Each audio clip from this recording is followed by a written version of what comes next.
అందరూ కలిసి చదువు. అందరం కలిసి ఏది అందరేది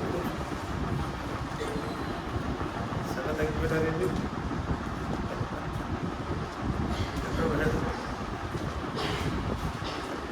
అందరం కలిసి చదువు.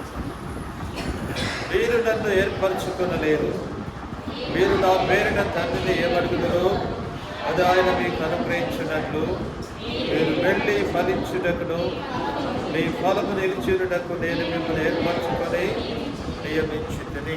ప్రార్థన చేసుకుని. ప్రేమగల పరలోకపు తండ్రి, ఆరాధన వర్తమానం కొరకాయ స్తోత్రం, ఆరాధన యొక్క నడిపింపు కొరకాయ స్తోత్రం, ఆరాధించిన వారిని బట్టి కూడా స్తోత్రం.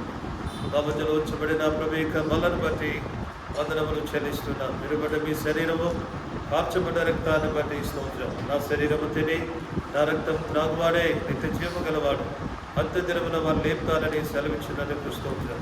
నా బతుకు నేను మేమందరము ప్రభు మరి ఏకంగా యోగ్యంగా ప్రభు యొక్క బలను సమీపించినట్లుగా ఆత్మదేవా మమ్మల్ని దర్శించని, ఎవరు కూడా ఖాళీగా వెలుకున్నట్లు ఆత్మ ద్వారా మమ్మల్ని దర్శించమని విశ్వాసంతో విధించే నిబంధన రక్త ప్రోక్షణ కింద తెచ్చుకుంటూ ఆ రోజునే నాలుగు పెదవుల గొంతును పవిత్రపరిచి తన్ని సత్యవాక్యము సరిగా ఉపదేశించుటకు సహాయం చేయమని ప్రియ ప్రభువును రక్షకుడైన యేసు నామమున ప్రార్థించి వేడుకొనుచున్నాం తండ్రి.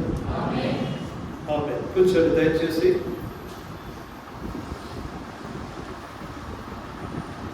యోహాను సువార్త 15వ అధ్యాయము 16వ వచనములో మనము మన వర్తమానం కొరకై ఇదే ఏర్పాటు అనే అంశం మీదనే వాక్యాన్ని పలికించారు. యేసు ప్రభువు వారు తన శిష్యులను ఉద్దేశించి ఆయన చెప్పిన మాట ఏంటంటే, మీరు నన్ను ఏర్పరచుకొనలేదు, నేను మిమ్మల్ని ఏర్పరచుకొని నియమించితిని అన్నాడు. ఇక్కడ ఏర్పాటులో 3 విషయాలు కనబడతాయి. యేసు ప్రభువు వారు తన శిష్యులను ఎందుకు ఏర్పాటు చేసుకున్నాడు, అలాగే మనలను కూడా ఎందుకు ఆయన ఏర్పాటు చేసుకున్నాడు, 3 విషయాలు కనబడుతుంది.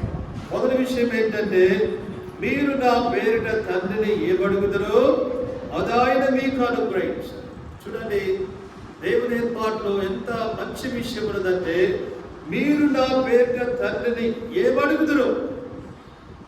దేవుడు ఎందుకు ఏర్పాటు చేసుకున్నాడంటే, మీరు నా పేరిట తండ్రిని ఏమడుగుదరో అది మీకు అనుగ్రహించబడి. కాబట్టి మనము ఏమడిగినా కానీ అది మనకు అనుగ్రహించబడినట్లుగా యేసు ప్రభువు వారు మనను ఏర్పాటు చేసుకొని నియమించుకున్నాడు. అది మొదటిది. రెండవదిగా ఏమన్నాడంటే, మీరు వెళ్ళి ఫలించుటకును. రెండవది ఎందుకు ఏర్పాటు చేసుకున్నాడంట, వారు వెళ్ళి ఫలించాలంట. అందుకనే శిష్యులు సర్వలోకానికి వెళ్ళారు. సర్వలోకానికి వెళ్ళి వారు ఫలిస్తూ వచ్చారన్నమాట. మీరు వెళ్ళి ఫలించుటకు. మూడవది, మీ ఫలము నిలిచి ఉండటానికి నేను మిమ్మల్ని ఏర్పరచుకుంటుంది. కాబట్టి ఏర్పాట్లు ఇక్కడ 3 విషయాలు కనబడుతున్నాయి. ఒకటి, మనం ఏమడిగినను పొందుకోవడానికి ఏర్పాటు చేసుకున్నాడు. రెండవది, ఫలించడానికి ఏర్పాటు చేసుకున్నాడు. మూడవది, మన ఫలము నిలిచి ఉండటానికి ఏర్పాటు చేసుకున్నాడు. సరే, ఇప్పుడు నేను ఫలించుట అనే మాట మీద అనే అంశం మీద మాట్లాడకూర్చున్నాను. ఇక్కడ ఫలించడానికి ఏర్పాటు చేసుకున్నాడంటే ఏ విషయాల్లో ఫలించాలి మనము అదంటే, చూడండి, పేతురు రాసిన మొదటి పత్రిక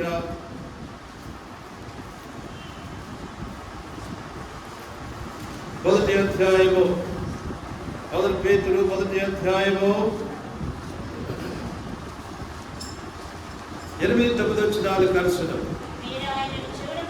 చూడకపోయినను ప్రేమించుచున్నారు, చూడకే విశ్వసించుచు. అక్కడ మీ విశ్వాసమునకు ఫలము అన్నాడు. అంటే ఆయన మనను ఏ విషయంలో ఫలించాలని కోరుతున్నాడంటే, విశ్వాసములో ఫలించాలి. ఏ విషయంలో ఫలించాలి? విశ్వాసములో ఫలించాలి. విశ్వాసం యొక్క ఫలింపు అంటే ఏంటి అర్థము? విశ్వాసములో మనము ఎలా ఫలిస్తామో, విశ్వాసములో ఫలించడం అంటే అర్థమేంటో, తర్వాత విశ్వాసములో మనము ఎన్ని స్టేజీలుగా, ఎన్ని విధాలుగా మనము ఫలించాలో నేను 7 తలంపులు చెప్పాలని కోరుతున్నాను. మొట్టమొదటిగా విశ్వాసములో ఫలింపు. విశ్వాసములో ఫలించాలంటే రెండు పనులు మనం చేయాలి. మొట్టమొదటిగా విశ్వాసం ఎలా కలుగుతుంది?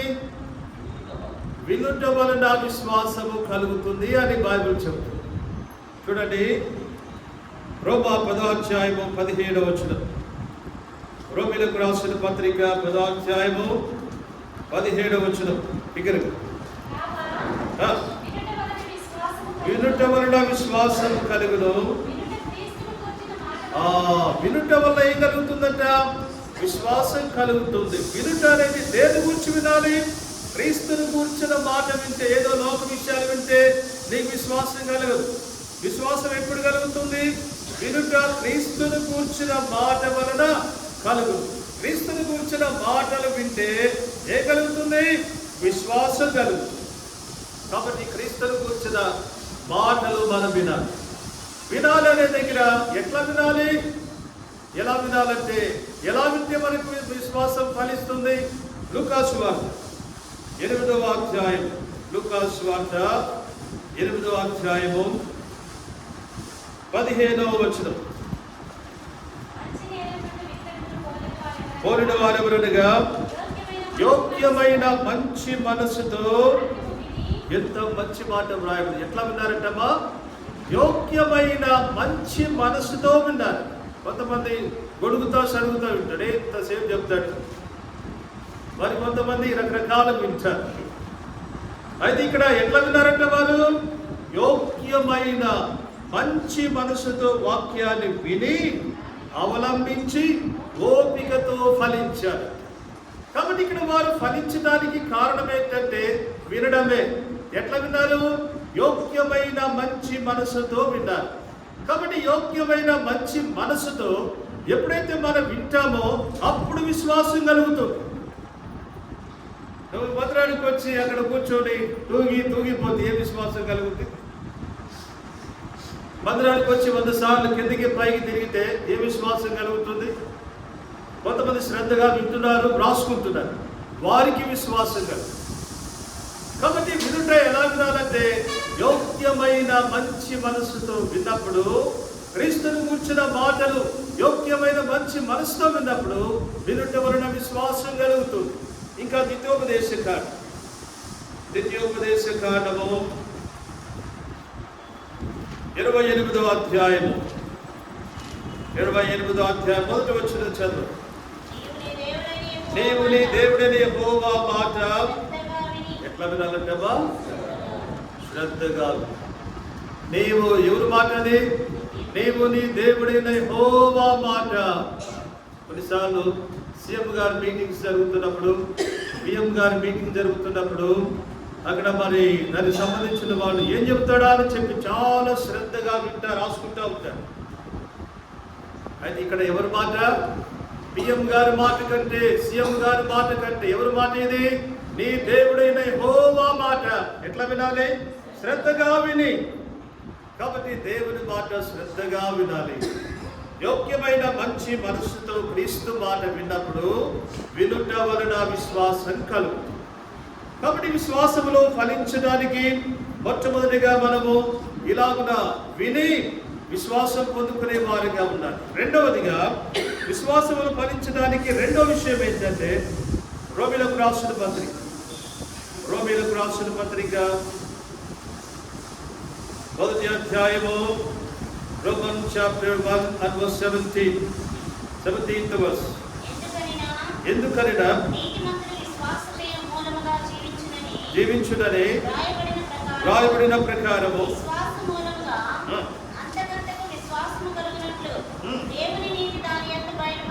ఇక్కడే వచ్చాడు. నీతిమంతుడు విశ్వాస మూలంగా జీవించుడని రాయబడిన ప్రకారం విశ్వాస మూలముగా అంతకంతకు విశ్వాసం కలగాలంట. అంతకంతకు విశ్వాసము కలుగునట్లు దేవుని నీతి దాని యందు విశ్వాసమందు బయలుపరచబడుతుంది. కాబట్టి విశ్వాసములో ఫలించడానికి రెండు విషయాలు. ఒకటి వినుట, రెండవది నీతిగా జీవించు. విశ్వాసములో ఏమున్నదమ్మా? నీతి ఉంది. విశ్వాసం అంటే నువ్వు నీతిగా ఉండాలి. ఎక్కడైతే విశ్వాసం ఉంటుందో అక్కడ నీతి ఉంటుంది. Where there is faith there is righteousness. ఎక్కడైతే నీతి లేని విశ్వాసము అది సరైన విశ్వాసంగా, నీతి లేని విశ్వాసము రక్షించే విశ్వాసం కాదది. కాబట్టి విశ్వాసములో ఫలించడానికి మనము క్రీస్తుని గురించిన మాట శ్రద్ధగా విని, యోగ్యమైన మంచి మనసుతో విని, నీతిగా జీవించినప్పుడు అప్పుడు వారు విశ్వాసములో ఫలించి వారు ఉంటారు. తర్వాత విశ్వాసంలో ఫలించడం అంటే ఇప్పుడు అర్థమైంది. అక్కడేమంటున్నాడు చూడండి, పేతురు రాసిన మొదటి పత్రిక 1 పేతురు 1:8-9 మీ విశ్వాసమునకు ఫలమును అనగా ఆత్మరక్షణ. విశ్వాస ఫలం అంటే ఏంటి అర్థము? ఆత్మరక్షణ. విశ్వాసములో ఎవరైతే ఫలిస్తూ ఉంటారో వారి ఆత్మ రక్షించబడుతుంది. విశ్వాసములో ఫలింపు లేదంటే, విశ్వాసములో ఫలించట్లేదంటే అర్థమేంటి? నీ ఆత్మ రక్షించబడదు. కాబట్టి విశ్వాసములో ఫలించినప్పుడు ఆత్మ రక్షించబడుతుంది. మనము సమాధి కార్యక్రమప్పుడు సమాధిలో బాడీని పెట్టేటప్పుడు ఒక మాట చదువుతారు. ఏం చదువుతారు? మన్నైనది వెనుకటి వలనే మరలా భూమికి చేరును, ఆత్మ దాని దయచేసిన దేవుని యొద్దకు మరలా పోవును. మట్టి ఏమో మట్టికి చేరుతుంది, ఆత్మ ఎక్కడ పోతుంది? దేవుని యొద్దకు చేరుతుంది. కాబట్టి దేవుని యొద్దకు చేరే ఆత్మ ఏ ఆత్మని? రక్షించబడిన ఆత్మ. అంటే విశ్వాసములో ఫలించిన ఆత్మ. విశ్వాసములో ఫలించి ఆత్మ రక్షించబడి దేవుని యొద్దకు చేరుతారు. ఒకవేళ విశ్వాసములో ఫలించలేదంటే ఆత్మకు రక్షణ లేదు. ఆత్మకు రక్షణ. దీనికి ఉదాహరణ తీసుకుందాం. బైబిల్ ఏంటి ఉదాహరణ అంటే మనకు బాగా తెలిసినటువంటి ఒక ఉదాహరణ ఏంటది? లూకా సువార్త 16వ అధ్యాయంలో లాజరు ధనవంతుడి యొక్క సందర్భం చూడండి. లూకా సువార్త 16వ అధ్యాయము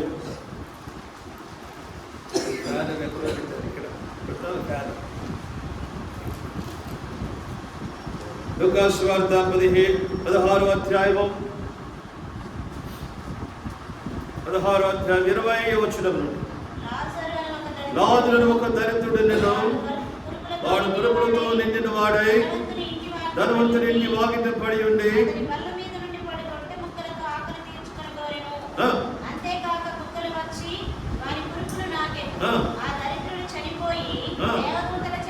చూసారా? ఆ దరిద్రుడు చనిపోయేట దేవదూతల చేత అబ్రహాము రొమ్మున ఆనుకొనుటకు కొనుక్కోబడి. ఏంటి? దరిద్రుడు ఏంటి? చనిపోయినప్పుడు దేవదూతలు వచ్చి తీసుకుపోవటం ఏంటి? దరిద్రులు దేవదూతలు తీసుకుపోతారా? ధనవంతులు తీసుకుపోవాలి. కానీ ఇక్కడ ఏం జరిగింది? దరిద్రుడు చనిపోయినప్పుడు దేవదూతల చేత అబ్రహాము రొమ్ము. అబ్రహాము రొమ్ము అంటే అర్థం ఏంటి? పరదేశకు ఒక పేరు అది, అబ్రహాము రొమ్ము. మనం ఈ లోకంలో చూస్తుంటాం, నాయకుల పేర్లు పెడతా ఉంటారు. మహాత్మా గాంధీ బస్ స్టేషన్ హైదరాబాద్ వెళ్తే, విజయవాడ ఎన్టీఆర్ స్టేడియం, రకరకాల పేర్లు ఉన్నాయి. అట్లాగనే పరదేశకు దేవుడే పేరు పెట్టాడు, అబ్రహాము రొమ్ము అని పేరు పెట్టాడు. కాబట్టి ఈ దరిద్రుడు చనిపోయి దేవదూతల చేత పరదేశులకు, పరలోకానికి, అబ్రహాము రొమ్మున ఆనుకుంటానికి కొనుక్కోబడ్డాడంటే ఈయన ఆత్మ లోకములో దరిద్రుడే. కానీ ఇందాక ఆరాధనలో చెప్పినట్టుగా విశ్వాసములో మాత్రం ఎట్లాంటి వాడు? వాక్యవంతుడు, విశ్వాసములో ఫలించిన వాడు. ఫలింపుల గురించి మనం మాట్లాడుకుంటున్నాము. మొట్టమొదటిగా ఏ విషయంలో ఫలించాలి? విశ్వాస ఫలము. ఏంటి విశ్వాస ఫలము? ఆత్మరక్షణ. ఈ దరిద్రుడు విశ్వాసములో ఫలించినటువంటి వాడు. విశ్వాసములో ఫలించిన వాడై ఆత్మరక్షణ పొందుకొని మన్నైనది వెనకటి వలనే శరీరం మట్టిలోకి చేరింది. కానీ తన ఆత్మ ఎక్కడ చేరింది? పరదేశులకు, దేవుని యొద్దకు చేరింది. కానీ ధనవంతుడు చూస్తే లోకంలో ధనవంతుడే, బాగున్నాయి, తినడానికి, ఉండడానికి, అనుభవించడానికి అన్ని ఉన్నాయి. కానీ విశ్వాస విషయంలో ఎట్లాంటి వాడు? దరిద్రుడు. నరకానికి వెళ్ళేటువంటి ఆ గుంపులో లిస్ట్ అవుట్ ఉంది కదా, ఆ లిస్టులో ఎవరెవరి పేర్లు ఉన్నాయి చూడండి. ప్రకటన గ్రంథము The book of Revelation, chapter 21. నాడు గ్రంథము 1వ అధ్యాయము 8వ వచనం. వెరికివారును, అవిశ్వాసులను, అసహ్యులను,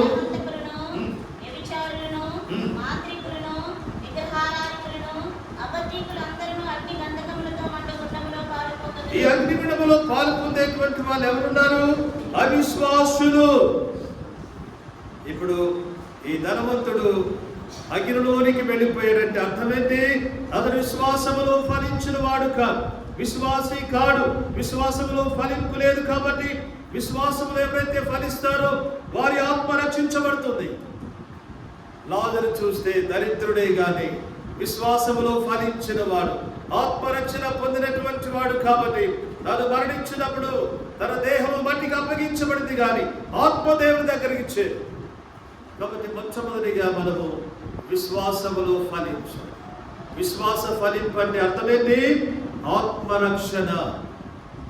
ఎవరైతే విశ్వాసములో ఫలించకుండా విశ్వాసములో సన్నగిల్లిపోతారో, విశ్వాసములో బలహీనులవుతారో, ఇంకా విశ్వాసములో భ్రష్టులవుతారని కూడా ఉంది. విశ్వాసములు ఎవరైతే భ్రష్టులవుతారో వారి ఆత్మ రక్షించబడదు. అందుకని మనం విశ్వాసములో బలహీనం కాకూడదు, విశ్వాసములో వెనకంజ వేయకూడదు, విశ్వాస భ్రష్టులు కాకూడదు. మరేం కావాలి? విశ్వాసములో ఫలించాలి. ఈ చివరి దినాల్లో చాలా మంది ఏం రాయబడింది? చివరి దినాల్లో ఏం జరుగుతుందో తెలుసా అండి? చూడండి, తిమోతికి రాసిన మొదటి పత్రిక 4వ అధ్యాయం. మొదటి తిమోతి 4వ అధ్యాయము 1వ వచనము. కడవరి దినములలో ఆత్మల యందును దయ్యముల బోధ యందును లక్ష్యముచ్చి ఏ భ్రష్టులు అయిపోయారు? విశ్వాసములో భ్రష్టులు. ఎందుకయ్యారంటే వారు కడవరి దినాలు, చివరి దినాల్లో కొందరు అబద్ధికుల వేషధారణ వలన మోసపరచు దయ్యముల యందును, మోసపరచు ఆత్మల యందును, దయ్యముల బోధ యందు. ఏ బోధ అంటండి? దయ్యం. నిజవాళ్ళు ఒక సేవకుడు ఉన్నాడంట. ఆయన ఏం చెప్తాడంటే, యేసుప్రభు రెండో రాకలేదు, ఏం లేదు, రెండో రాకడ వచ్చేసింది, నేనే 7వ దూతను, నేనే పరలోకం నుంచి దిగొచ్చాను అని ఆయన బోధ చేస్తున్నాడు. అక్కడ పోయే వాళ్ళు ఎంతో మంది ఉన్నారు. కాబట్టి చివరి దినాల్లో ఏ బోధ నమ్ముతున్నారు? అపోస్తలుల బోధ కాదు నమ్ముతుంది. ఏ బోధ నమ్ముతున్నారు? మోసపరచు ఆత్మల యందు, దయ్యముల బోధ యందు లక్ష్యముంచి ఏమవుతున్నారు? విశ్వాసములు భ్రష్టులవుతున్నారు. అక్కడ పోయి ఒక విశ్వాసం వచ్చి మన మందిరానికి వచ్చిన ఒక విశ్వాసంతో చెబుతుంది, అక్కడ పోతే నాకు నెమ్మదే ఉండలేదు. ఆ బోధ ఎటువంటి బోధ? దయ్యముల బోధ. ఎలాంటి బోధ అది? ఆ మోసపరచు ఆత్మల బోధ. కాబట్టి అలాంటి బోధలో ఎవరైతే లక్ష్యం ఉంచుతారో ఏమవుతారు? వాళ్ళు విశ్వాసములు భ్రష్టులు. చివరి దినాలు ఇది జరుగుతుంది. అందుకనే ఎందుకు ఏర్పాటు చేసుకున్నాడు యేసు ప్రభువు అంటే ఫలించాలి. ఫలించడానికి ఏర్పాటు చేసుకున్నాడు. ఆయన ఫలము నిలిచి ఉండడానికి ఏర్పాటు చేసుకున్నాడు. ఏ విషయంలో ఫలించాలి? విశ్వాస ఫలము. ఏంటమ్మా విశ్వాస ఫలం అంటే? ఆత్మరక్షణ. మన ఆత్మ రక్షించబడినట్లుగా మనము విశ్వాసములో ఫలించే వారుగా. నేను విశ్వాసములో 7 విషయాలు చెప్పాలని ఆత్మ ద్వారా నేను సిద్ధపడ్డాను. మొట్టమొదటిగా విశ్వాసములో ఫలము. విశ్వాస ఫలం అంటే అర్థమేంటి? ఆత్మరక్షణ. రెండవ ఫలం పెట్టండి.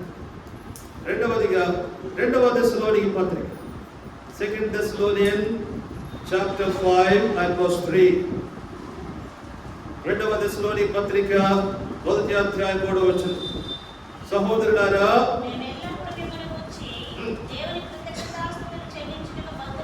బద్ధులమై ఉన్నాము, ఇది యుక్తమే. ఎవరు రాస్తున్నాడు ఇక్కడ? పౌలు గారు దశలోనికి సంఘానికి, సహోదరులారా మేమెల్లప్పుడు మిమ్మల్ని గూర్చి దేవునికి కృతజ్ఞతాస్తుతులు చెల్లించుటకు బద్ధులమై ఉన్నామట. ఏంటి కారణము? ఇది యుక్తమే, ఏలైనగా మీ విశ్వాసము బహుగా వృద్ధి పొందొచ్చు. ఎంత అద్భుతమైన మాట! దశలోనికలో ఉన్నటువంటి విశ్వాసులు, దేవుని బిడ్డల యొక్క విశ్వాసం అంటే బహుగా అభివృద్ధి పొందుచున్నది. మరి హోరేబులో ఉన్న మీ విశ్వాసం ఎట్లా ఉంది?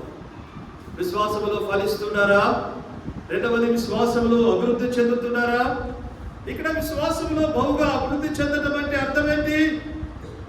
అపోస్తలులు కూడా ప్రార్థన చేశారు. ఏమని ప్రార్థించారంటే, లూకాసు వార్త 17వ అధ్యాయం, లూకాసు వార్త 17వ అధ్యాయము 5వ వచనం చదువు. లూకాసు వార్త 17. అపోస్తలులు మా విశ్వాసము వృద్ధి పొందించమని ఎవరు చెప్పారమ్మా? అపోస్తలులు చెప్పారు. అపోస్తలు అంటే చిన్నవారా గొప్పవారా? వారు గొప్పవారు. అపోస్తలు అంటే ప్రభు చేత ఏర్పాటు చేసుకొని పంపించమనేటువంటి వారు ప్రభుతో చెప్పారు. ఏమని చెప్పారు? ప్రభువా, మా విశ్వాసాన్ని వృద్ధి పొందించు. ఎప్పుడైనా మీరు ప్రార్థనలో చెప్పారా ఈ మాటలు? ప్రభువా, నా విశ్వాసాన్ని వృద్ధి పొందించు. వృద్ధి పొందించే విశ్వాసం అంటే అర్థం ఏంటి? ఎప్పుడైతే మనం విశ్వాసంలో వృద్ధి చెందుతామో ఆ విశ్వాసాన్ని బట్టి దేవుని రాజ్యానికి యోగ్యులమవుతాం. అదే అక్కడ వ్రాయబడి చూడండి. 2వ దశలోని పత్రిక 1వ అధ్యాయము 4వ వచనం. అందువలన మీ హింసలన్నిటిలోనూ మీరు సహించుచున్న శ్రమలలోనూ మీ ఓర్పున విశ్వాసమును చూసి మేము దేవుని సంఘములలో మీద అతిశయపడుచున్నాం. దేని కొరకు మీరు శ్రమ పడుచున్నారు, ఆ దేవుని రాజ్యమునకు మీరు యోగ్యులని ఎంచబడు. దశలోనిక విశ్వాసులు వారి విశ్వాసములో అభివృద్ధి చెంది ప్రేమలో విస్తరించి వారు శ్రమల్లో ఓర్పు కలిగి దేవునికి రాజ్యానికి ఏమయ్యారు? యోగ్యులయ్యారు. కాబట్టి పిల్లరా, రెండవదిగా విశ్వాసములో మనము అభివృద్ధి చెందాలి. విశ్వాసములు ఎప్పుడైతే అభివృద్ధి చెందుతామో అప్పుడు మనము దేవుని రాజ్యానికి ఏమవుతాం? దేవుని రాజ్యానికి యోగ్యులమవుతాం. మన దగ్గరకు వచ్చే ప్రతిసారి మనం ప్రతి ఆదివారం ప్రతిసారి కూడా చెప్పడే మాట ఏంటి? యోగ్యత. ఎవడ యోగ్యముగా ప్రభు రొట్టెను తినును, ఎవడ యోగ్యముగా ప్రభు మరి ఆ యొక్క ద్రాక్షరసంలోని త్రాగును, వాడు ప్రభు విషయమై అపరాధి అవుతాడు. కాబట్టి ప్రభు మన దగ్గరికి వచ్చే ప్రతిసారి కూడా ఏం పరీక్షించుకోవాలి? యోగ్యత. నేను యోగ్యంగా ఉన్నానా లేదా? యోగ్యత ఎలా వస్తుంది? విశ్వాసాన్ని బట్టి వస్తుంది. ఏ విశ్వాసాన్ని బట్టి? ఒకటి, ఫలించే విశ్వాసాన్ని బట్టి. 2, అభివృద్ధి చెందే విశ్వాసాన్ని బట్టి మనకు యోగ్యత వస్తుంది. విశ్వాసములో ఎప్పుడైతే అభివృద్ధి చెందుతారో వారు దేవుని రాజ్యానికి ఏమవుతారమ్మా? యోగ్యులు. దేవుని రాజ్యానికి యోగ్యులు. మరి మధ్యాహ్న కాలమందు ప్రియ సహోదరి, దేవునికి రాజ్యానికి యోగ్యురాలవేనా? ప్రియమైన సహోదరుడా, దేవునికి రాజ్యానికి యోగ్యుడివేనా? యవనస్తుడా, యవన బిడ్డ, దేవునికి రాజ్యానికి యోగ్యురాలుగా విశ్వాసములో వృద్ధి చెందుతున్నావా? అలా అయితే దేవుని స్తోత్రం. లేనట్లయితే మధ్యాహ్న కాలమందు పరీక్షించుకో. విశ్వాసంలో దిగజారిపోవటం అనేది అయోగ్యత. విశ్వాసములో అభివృద్ధి చెందు. So firstly, bearing fruit in faith, and secondly, growing in faith. విశ్వాసములో అభివృద్ధి చెందుట అనేది దేవుని రాజ్యానికి మనను యోగ్యులనుగా చేస్తుంది. తరువాత మూడవదిగా చూస్తే, విశ్వాసములో 3వ అంతస్తు చెబుతున్నారు. 3వది విశ్వాసము బలమైన విశ్వాసం. బలహీనమైన విశ్వాసం కాదు, విశ్వాసంలో బలమైన విశ్వాసం. దీన్ని అబ్రహాము గురించి చెప్పిన మాట రోమీయులకు రాసిన పత్రిక 4వ అధ్యాయం, రోమన్ చాప్టర్ 4 20-21 వచ్చిన రోమా 4వ అధ్యాయము 20-21 వచ్చిన. అవిశ్వాసము వలన దేవుని వాగ్దానమును గురించి సందేహింపక దేవుని మహిమపరిచి ఆయన వాగ్దానము చేసిన దాన్ని నెరవేర్చుటకు సమర్థుడని రూఢిగా విశ్వసించి. విశ్వాసం వల్ల ఏం పొందుకున్నాడంట? మరి మీరు పొందుతున్నారా? ఎవరు ఇక్కడ విశ్వాసం వల్ల బలం పొందింది? అబ్రహాము. ఏ వయసులో? చూడండి అక్కడ ఏం రాయబడి ఉంది? 19వ వచనం. మరి అతడు విశ్వాసమునందు బలహీనుడు కాక రమానమి 100 ఏళ్ల వయసు గలవాడై ఉంది. అప్పటికి తన శరీరము మృతతుల్యమైనట్టును శారా గర్భము మృతతుల్యమైనట్టును ఆలోచించను. చూసారా, ఆలోచన వచ్చింది ఆయనకి. ఏంటి ఆలోచన? ఆయన ప్రమాణము 100 ఏళ్ల వయసు గలవాడై తన శరీరం మృతుతుల్యమైనట్టు ఆలోచించాడు. అదే శారమ గర్భం కూడా మృతుతుల్యమైనట్టు ఆలోచించాడు, కానీ విశ్వాసములు మాత్రం సందేహించను. అందుకే వ్రాయబడింది 18వ వచనములో, నిరీక్షణకు ఆధారం లేనప్పుడు అతడు నిరీక్షణ కలిగి నమ్మాడు. కాబట్టి ఎప్పుడు నమ్మాడు అబ్రహాము? నిరీక్షణకు ఆధారమే లేదు. అక్కడ నిరీక్షణకి ఆధారమే లేనప్పుడు ఆధారం కలిగి నమ్మితే అది బలమైన విశ్వాసం. మూడవదిగా మనకు ఎలాంటి విశ్వాసం కావాలి? బలమైన విశ్వాసం. ఏంటి బలమైన విశ్వాసం అంటే? నిరీక్షణకు ఆధారం లేనప్పుడు నిరీక్షణ కలిగి నమ్మేదే బలమైన విశ్వాసం. కాబట్టి ఇంకా సందేహం లేకుండా దేవుడు వాగ్దానం చేసిన దాన్ని నెరవేర్చడానికి సమర్థుడని రూఢిగా విశ్వసించేదే బలమైన విశ్వాసం. కాబట్టి అబ్రహాము ఆ రీతిగా రూఢిగా విశ్వసించి 100 ఏళ్ల వయసులో ఏం పొందుకున్నాడు? బలాన్ని పొందు. మనమైతే వయసు మీద పడే కొలది బలహీనమవుతుంది. శరీరం ఒకవేళ బలహీనం కావచ్చేమో, కానీ ఆత్మీయ జీవితంలో బలహీనుడు కావడు. ఆత్మీయ జీవితంలో ఉన్న విశ్వాసమును బట్టి నీ శరీరం కూడా బలపరచబడాలి. యెహోవా కొరకు ఎదురు చూచి వారు ఏం పొందుతారంట? నూతన బలాన్ని పొందు. మరి మీరు ఎదురు చూడటం లేదా? యెహోవా కొరకు ఎదురు చూచి వారు నూతన బలాన్ని పొందు. పక్షి రాజుల వలె రెక్కలు చాపి పైకి ఎగిరిపోతారట, ఆలయంగా పరిగెత్తుతారట. సొమశిలగా వాళ్ళు కింద నుంచి పైకి ఎక్కువస్తేనే రూపం వస్తుంది కదా. ఇక్కడ వీళ్ళు ఏం రాయబడింది? ఆలయంగా పరిగెత్తుతారట. ఇక సొమ్మశిలక నడిచి. ఏం బలం అండి? ఆలయంగా పరిగెత్తే బలము, సొమ్మశిలక నడిచిపోయేటువంటి బలము. ఇలాంటి బలము ఎవరికి ఇస్తున్నాడు? ఎవరైతే విశ్వాసంలో బలం పొందారు. మూడవదిగా మైటీ ఫెయిత్, బలమైన విశ్వాసం. కాబట్టి మొట్టమొదటిగా విశ్వాసములో ఫలించాలి. రెండవది విశ్వాసములో ఎదగాలి. మూడవది విశ్వాసములో బలపరచబడి. విశ్వాసములో ఫలించడం అంటే ఆత్మరక్షణ. విశ్వాసములో ఎదగటం అంటే దేవుని రాజ్యానికి యోగ్యత. మరి విశ్వాసములో బలం పొందటం అంటే వాగ్దానములు నెరవేర్చబడు. ఇలాగున మనము విశ్వాసములో ఎదిగేటువంటి వారంగా ఉంటారు. దాని తర్వాత చూస్తే నాలుగవది మత్తయి సువార్త 15వ అధ్యాయం. మత్తయి సువార్త 15వ అధ్యాయం. Matthew's Gospel chapter 15, 15వ అధ్యాయము 28వ వచనం. అందుకు యేసు, అమ్మా, చాలు. ఏ విశ్వాసం అంటే? గొప్ప విశ్వాసము. అమ్మా, నీ విశ్వాసము గొప్పది. సందర్భం ఏంటి? 21 మనం చదివితే అక్కడ యేసు అక్కడ నుండి బయలుదేరి తూరు సీదోన ప్రాంతములకు వెళ్ళగా, ఇదిగో ఆ ప్రాంతంలో నుండి కనాను స్త్రీ ఒకటి వచ్చిందండి. వచ్చి ఏమంటుంది? ప్రభువా, దావీదు కుమారుడా, నన్ను కరుణింపు, నా కుమార్తె దయ్యము బట్టి బహు బాధపడుచున్నదని కేకలేసి. కుమార్తె ఎట్లా ఉంది? దయ్యం బట్టి. చాలా మంది క్రియేటర్ వాళ్ళు ఉంటారు, కొన్ని కుటుంబాలు దయ్యాలు బట్టి పీడిస్తూ ఉంటాయి. మరి ఈమె కుమార్తె కూడా దయ్యం చేత పీడించబడుతుంటే ప్రభు దగ్గరకు వచ్చింది. 23వ వచనం. అందుకు ఆయన ఆమెతో ఒక్క మాటైనా చెప్పలేదండి.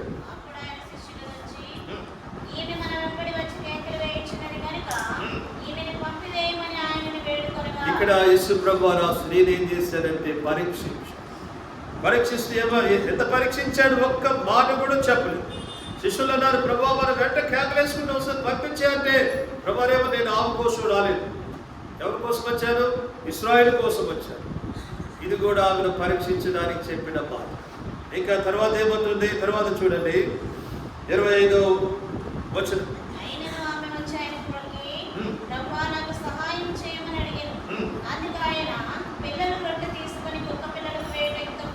ఈ మాట యొక్క అర్థం ఏంటి? ఏమంటున్నాడు? పిల్లల రొట్టెలు.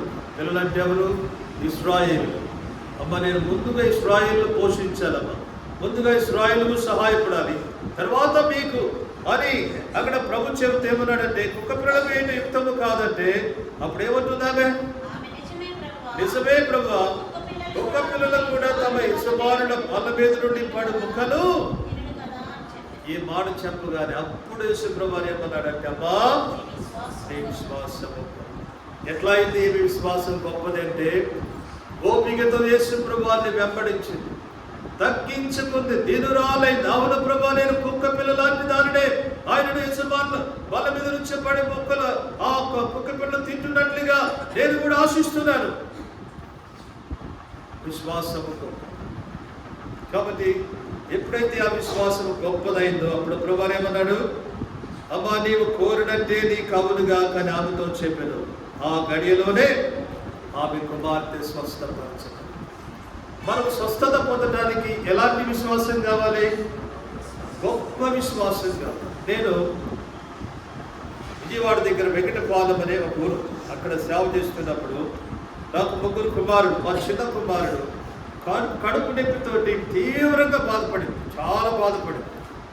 ఎన్ని హాస్పిటల్ తీసుకుపోయినా కానీ ఆ కడుపు నొప్పి తగ్గలేదు. అప్పుడు సేవకురాలు ఏం చేసిందంటే కొన్ని రోజులు ఉపవాసం అని ప్రార్థన చేసింది. ఉపవాసం అని చేర్చి వాడి కొరకు ప్రార్థన చేసింది. ప్రార్థన చేసినప్పుడు ఒక రాత్రి ఏం జరిగిందంటే దర్శనంలో మరి ప్రభువారు ఆయన దిగి వచ్చి మా చిన్న కుమారుడు పొట్ట ఆపరేషన్ చేసి మరలా కుట్లు వేసి నట్టుగా ఆమెకి కళ్ళ వచ్చింది. తెల్లారులే చూస్తే నిజంగానే ఆపరేషన్ చేసినట్టుగా రక్త మరకలు కనబడుతున్నాయి. నిజంగా జరిగింది, రక్త మొదలు కనబడుతున్నాయి. ఆపరేషన్ చేసి కుట్టి వేసినట్టుగా మారిపోయినట్టుగా అంతా మా చిన్న కుమారుడు కనబడింది. ఆ రోజు నుంచి వాడి కడుపులో నింపు. ఆమె ఎంత ఏడ్చి ప్రార్థన చేసిందంటే సేవకురాలు ఎంత విశ్వాసంతో ప్రార్థన చేసిందంటే పోరాడింది. ప్రభు దిగి వచ్చి ఆ చిన్న కుమారుని తాకి ఆయనే ఆపరేషన్ చేసి ఆ కడుపులో నొప్పిని తీసి పడేసినాడు. దేన్ని బట్టి అంత నొప్పించింది? అంత విశ్వాసం. వీళ్ళరా మన కుటుంబాల్లో దేవుడు స్వస్థత కార్యం జరిగించాలంటే, అద్భుత కార్యం జరిగించాలంటే సామాన్య విశ్వాసంతో జరగదు, మామూలు విశ్వాసంతో జరగదు. గొప్ప విశ్వాసం కావాలి. ఉపవాసం ఉండి ప్రార్థించాలి, దేవునితో పోరాడాలి. ప్రభువా కనికరించు, దేవుడు తగ్గించుకొని ప్రార్థన చేసినప్పుడు అద్భుతములు జరిగిస్తాడు. కాబట్టి వ్యక్తిగత జీవితంలో, కుటుంబ జీవితంలో, బిడ్డల విషయాల్లో దేవుడు గొప్ప కార్యాలు చేయాలంటే మనకు బలమైన విశ్వాసంగా ప్రభు స్వస్థపరిచే. నేను వెంకటపాలెం అనే ఊళ్ళో సేవ చేస్తున్నప్పుడు ఊళ్ళో నుంచి ఒక ఆమె వాడు తెలగాలను వారు మందిరానికి వచ్చేవారు. వస్తే ఆమెకు రొమ్ము క్యాన్సర్ అయితే అక్కడ మంగళగిరి దగ్గర చిన్నకాకాలలో ఈయన దేవదాసు గారి ఆ తోట ఉంది కదా, ఆ తోట దగ్గర పోయించేవారు. ఆ తోట దగ్గర పోతే ఎక్కడ తిరిగింది, ఎక్కడ చాలా చోట్ల తిరిగి వచ్చింది, కానీ ఎక్కడ కూడా రొమ్ము క్యాన్సర్ నాకు తగ్గలేదు. వెంకటపాలెం నేనున్న మందిరానికి వస్తూ ఉన్నప్పుడు, నా పరిచర్యలో ఆమె కోసం ప్రార్థన చేస్తూ ఉన్నప్పుడు ప్రభువు తెలియకుండానే ఆమె రొమ్ము క్యాన్సర్ తీసిపడేస్తారు. దేవుని దాసులేక పరిచర్య, విశ్వాసంతో కూడుకున్న పరిచర్య, విశ్వాసంతో కూడుకున్న ప్రార్థన, పరిశుద్ధ జీవితము, ప్రభువే దిగివచ్చి ఎవరి చేతగాని కార్యములు ఆయన చేయటానికి శక్తివంతుడు. ఎలాంటి విశ్వాసం కలిగి ఉన్నాం ఈరోజు? అమ్మా నీ విశ్వాసము గొప్పదే, నువ్వు కోరుకున్నట్టే అవును కాక అన్నాడు. ఎవరి విశ్వాసం అయితే గొప్పదో వారి కోరికను ప్రభు తీరుస్తాడు.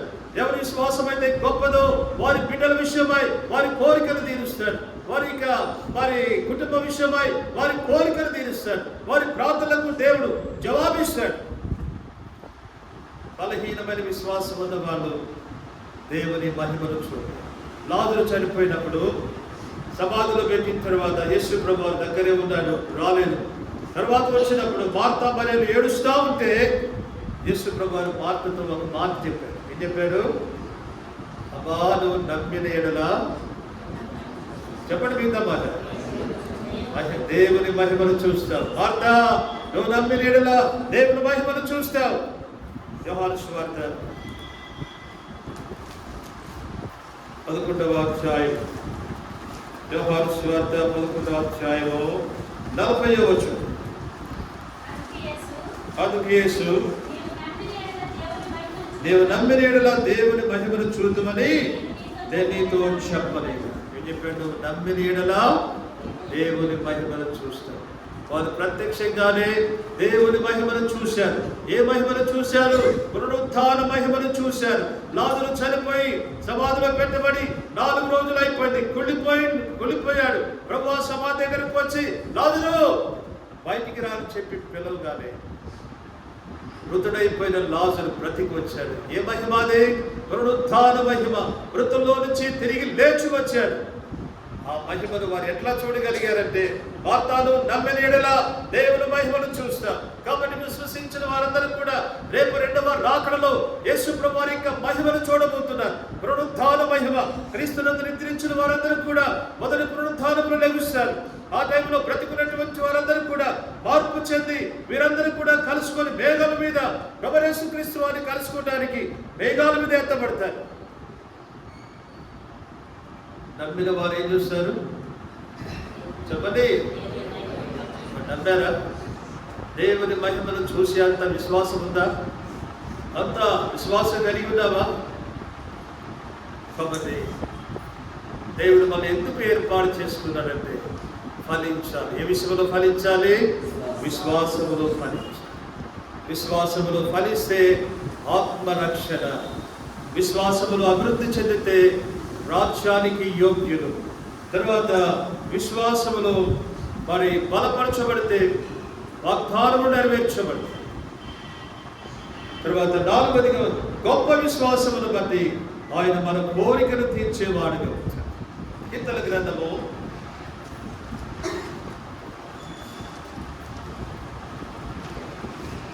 21 అనుకుంటాను. 21వ కీర్తన 2వ వచనం. 21వ కీర్తన 2వ వచనం.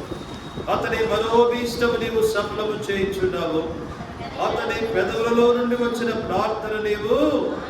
ఎంత అద్భుతమైన మాట! ఎవరి గురించి? దావీదుని గురించి చెప్తున్నాడు ఇక్కడ. అతని మనోభీష్టము అంటే, మనోభీష్టం అంటే అర్థం ఏంటి? అతని హృదయ కోరిక నీవు సఫలము చేయించున్నావు, అతని పెదవులలో నుంచి వచ్చిన ప్రార్థన మానక అంగీకరిస్తున్నాడంటే దావీదు ఎంత విశ్వాసం కలిగిన వాడు. 7వ వచనం. ఏలయనగా రాజు యెహోవా యందు నమ్మిక ఉంచుచున్నాడు. రాజు ఏం చేశాడు? యెహోవా యందు నమ్మిక ఉంచాడు. కాబట్టి ఆ నమ్మకాన్ని బట్టి దావీదు యొక్క మనోభీష్టమును దేవుడు సఫలపరిచాడు. అతని పెదవులో నుంచి వచ్చినటువంటి ప్రార్థన మానక అంగీకరించాడు. ఇలాగున గొప్ప విశ్వాసం. అమ్మా, నీ విశ్వాసము గొప్పది అని. ఇది 4వ. తర్వాత 5వ తలంపు ఏంటంటే ఎఫెసీయులకు రాసిన పత్రిక. ఎఫెసీయులకు రాసిన పత్రిక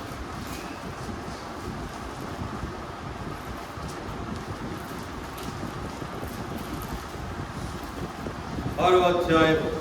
అపోస్తలుడైన పౌలు ఎఫెసీయులకు రాసిన పత్రిక 6వ అధ్యాయము 16వ వచనం. ఇవన్నీ గాక విశ్వాసమును డాలు పట్టుకుని దానితో మీరు దుష్టుని అగ్ని బాణములన్నింటినీ ఆర్పుటకు శక్తిమంతులు.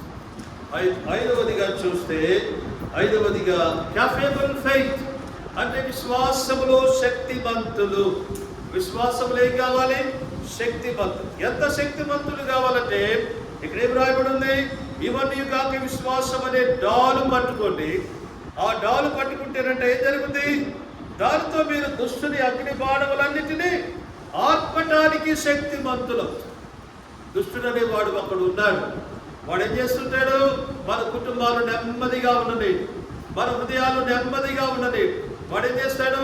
అగ్ని బాణాలు వదులుతూ ఉంటాడు. అగ్ని బాణం వదిలితే ఏం జరుగుతుంది? ఇక తగలబడుతూ ఉంటాయి, ఇల్లు తగలబడుతూ ఉంటుంది, నెమ్మది లేని పరిస్థితుల్లో ఉంటారు. అయితే అగ్ని బాణములను ఆర్పడానికి శక్తిమంతులు ఎవరంటే ఎవరైతే విశ్వాసం అనే డాలు పట్టుకుంటారు. విశ్వాసం అనే డాలు పట్టుకొని దుష్టుడు వేసేటువంటి అగ్ని బాణములన్నిటినీ ఆర్పటానికి శక్తిమంతులు.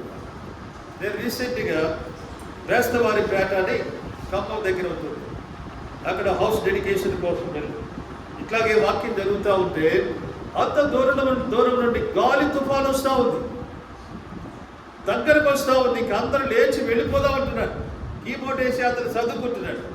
అప్పుడు వెంటనే ఒక పాట ఎత్తుకున్నాడు. పాట ఎత్తుకుంటే ఆయన లేచి రైట్ కూర్చో కీబోర్డ్ అంటే కూర్చున్నాడు. ఇక్కడ పాట మొదలు పెట్టాము, వస్తున్నటువంటి ఆ గాలి తుఫాను అక్కడి నుంచి అంటే వెనక్కి వెళ్ళిపోయింది. అలాంటి కార్యములు నేటి కూడా మన మధ్యన దేవుడు చేస్తున్నాడు. Hour God is a living God.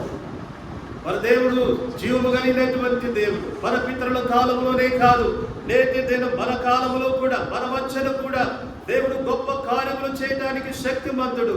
అపవాది అక్కడ బాణ వేశాడు. ఏంటి? ఆ డెడికేషన్ జరగకుండా, అక్కడ కూడి వచ్చిన వారు కూడుకోకుండా గాలి తుఫాను తీసుకొని వచ్చి చెదరగొట్టడానికి, అగ్ని బాణ వేయటానికి చూశాడు. కానీ విశ్వాసముతో పాట పాడినప్పుడు ఏం జరిగింది? వెళ్ళిపోయింది మనకి. ప్రశాంతంగా తర్వాత డెడికేషన్ చాలా చక్కగా జరిగింది. కాబట్టి ఇక్కడ ఏమంటాడంటే, ఇవన్నీ కాక విశ్వాసం అనే డాలు పట్టుకొనుడి. ఆ డాలుతో ఏం చేస్తారు మీరు? దుష్టుని అగ్ని బాణములన్నింటినీ ఆర్పటానికి శక్తిమంతుడు. కాబట్టి ఇదే విశ్వాసము, శక్తివంతమైన విశ్వాసం.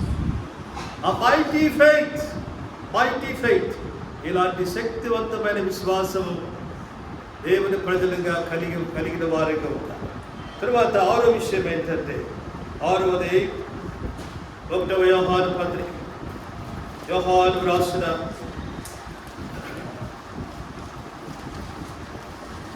మొదటి పత్రిక, 1 John chapter 5 and verse 4 please.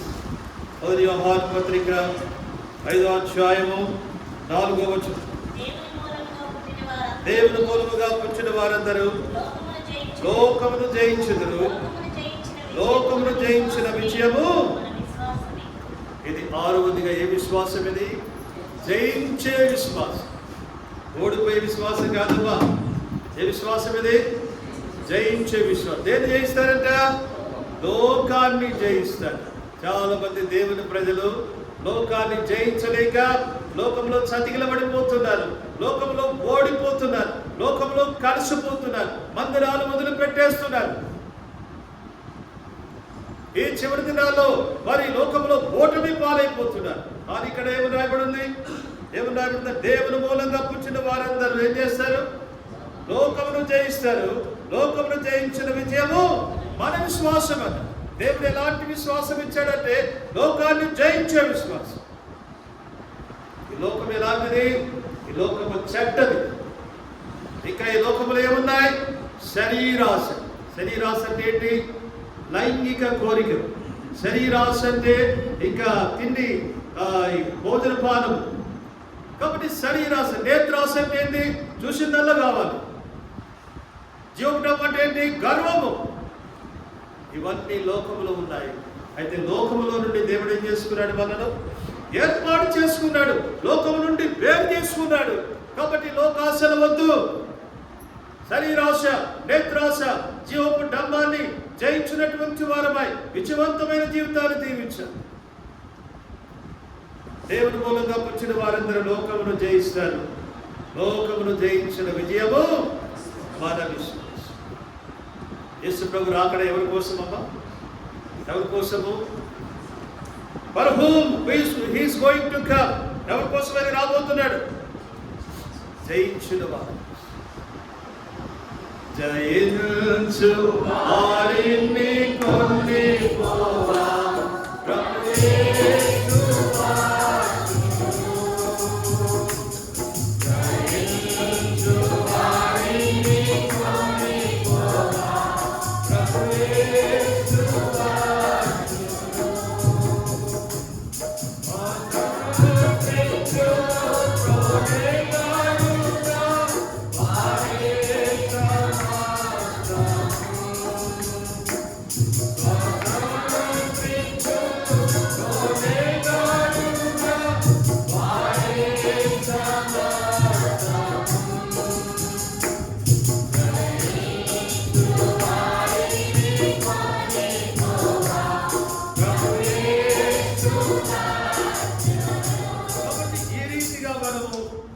విశ్వాసములో ఫలించు.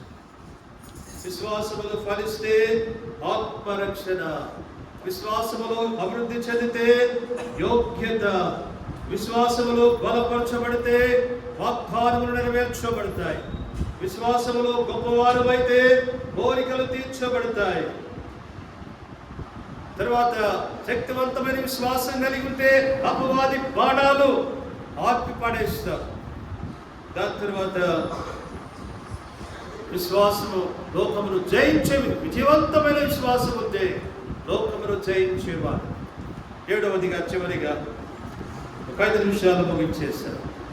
7వదిగా ఎలాంటి విశ్వాసం కలిగి ఉండాలంటే గాడ్ ప్లీజింగ్ ఫెయిత్, దేవుణ్ణి సంతోషపెట్టి విశ్వాసాన్ని మనం కలిగి. హెబ్రీ 11వ అధ్యాయం అపోస్తలుడైన పౌలు హెబ్రీయులకు రాసిన పత్రిక 11వ అధ్యాయము 5వ వచనం. విశ్వాసమును బట్టి హనోకు మరణము చూడకుండానట్లు కొనిపోబడెను. అతడు కొనిపోబడక మునుపు దేవునికి ఇష్టడై ఉండనని సాక్ష్యము పొందెను. కాగా దేవుడు అతని కొనిపోయాడు కనుక అతడు కనబడలేదు. విశ్వాసము లేకుండా చూశానా? విశ్వాసము లేకుండా ఎలాంటి విశ్వాసం ఇది? దేవునికి ఇష్టడుగా ఉండే విశ్వాసం. విశ్వాసము లేకుండా దేవునికి ఇష్టడై ఉండుట అసాధ్యం. తెలుగులో ఇష్టడు అంటాడు, ఇంగ్లీష్లో గాడ్ ప్లీజింగ్ అంటాడు. అంటే దేవుని సంతోష పెట్టేవారు, దేవునికి ఇష్టమైన వారు. ఎలాంటి విశ్వాసం మనం కలిగి ఉండాలంటే పిల్లరా, దేవునికి ఇష్టలు అనే విశ్వాసం కలిగి. అక్కడ హనోకును గురించి చెప్పాడు. విశ్వాసమును బట్టి హనోకు అంట మరణము చూడకుండా కొనుక్కోబడ్డాడు. అతడు కొనుక్కోబడక మనకు దేవునికి ఇష్టడై ఉండనని సాక్ష్యము పొందాను కనుక, కాగా దేవుడు అతన్ని కొనుక్కోయాను కనుక అతడు కనబడలేదు. కాబట్టి విశ్వాసమును బట్టి దేవునికి ఇష్టలు. మనలో ఎలాంటి విశ్వాసం ఉండాలంటే విశ్వాసాన్ని బట్టి దేవునికి ఇష్టమైన వారు. దేవునికి ఇష్టమైన వారు ఎట్లా అవుతాం? ఇంత 10 కేజీలు బంగారం తీసుకొచ్చి ఇస్తే అవుతామా? ఎట్లా అవుతాం? దేవునికి ఇష్టలు బట్టి, విశ్వాసమును బట్టి. హనోకు ఎలాగయ్యాడు దేవునికి ఇష్టడు? విశ్వాసాన్ని బట్టి అయ్యాడు. ఆయన కుటుంబం లేదా, ఆయనకి బాధ్యతలు లేవా? కుటుంబం కలిగిన వాడు, భార్య పిల్లలు కలిగినటువంటి వాడు, లోకంలో బాధ్యతలు కలిగినటువంటి వాడు, తన బాధ్యతలను నిర్వర్తించుకుంటూ భక్తి జీవితంలో ఎంతగా నడిచాడంటే దేవునితో నడిచాడు. విశ్వాసమును బట్టి దేవునితో నడిచాడు. ఆదికాండము 5వ అధ్యాయం చూద్దాం. ఆదికాండము 5వ అధ్యాయం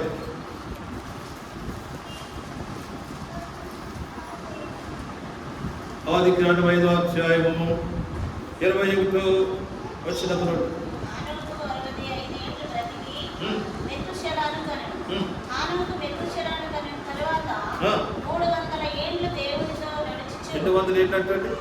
హనోకు మెతూషెలను కనిన తర్వాత 300 ఏండ్లంట ఎవరితో నడిచాడు? ఒక్క వారం మనం సరిగ్గా నడుస్తామా? చెప్పండి, యథార్థంగా చెప్పండి. ఒక్క వారం సంగతి పక్కన పెట్టండి. ఒక్క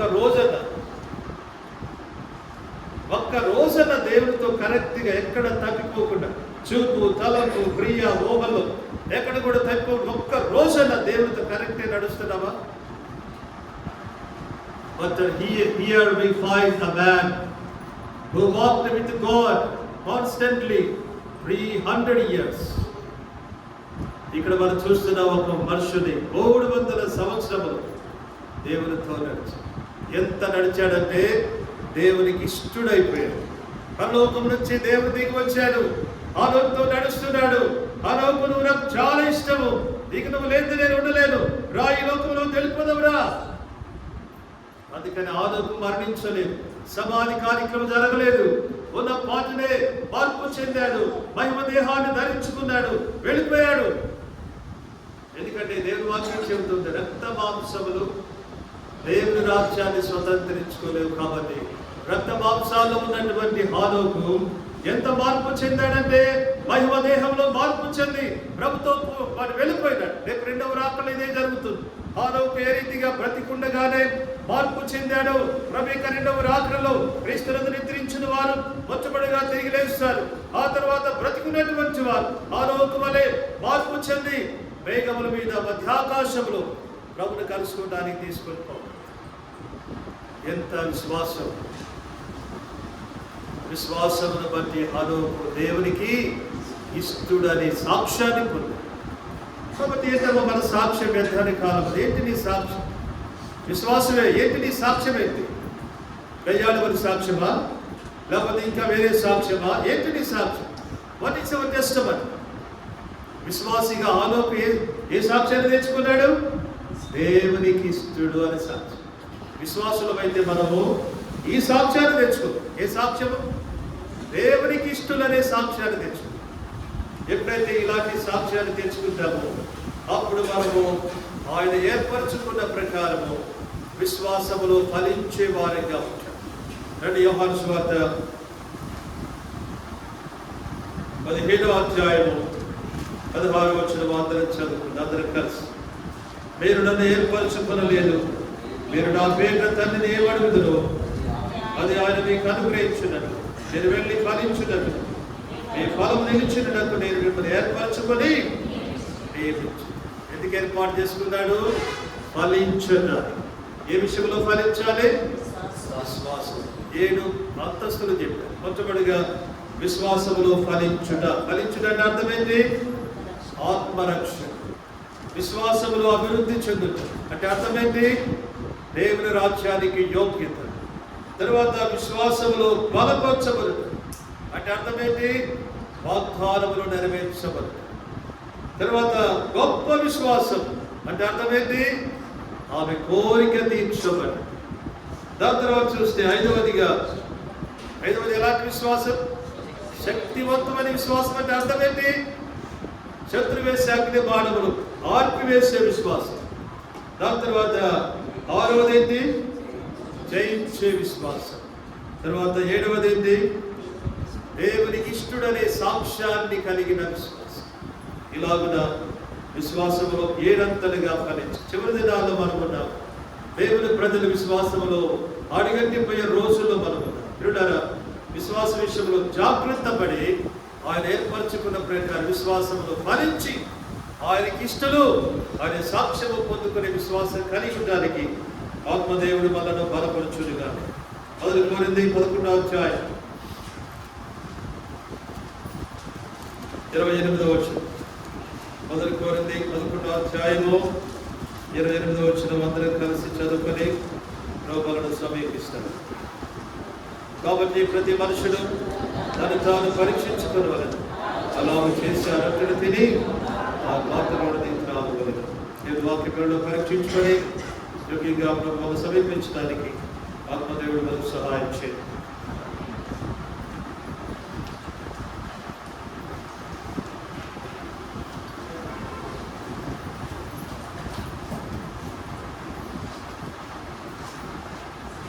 సందర్భాల మీద ఉండాలి. ఒక నిమిషం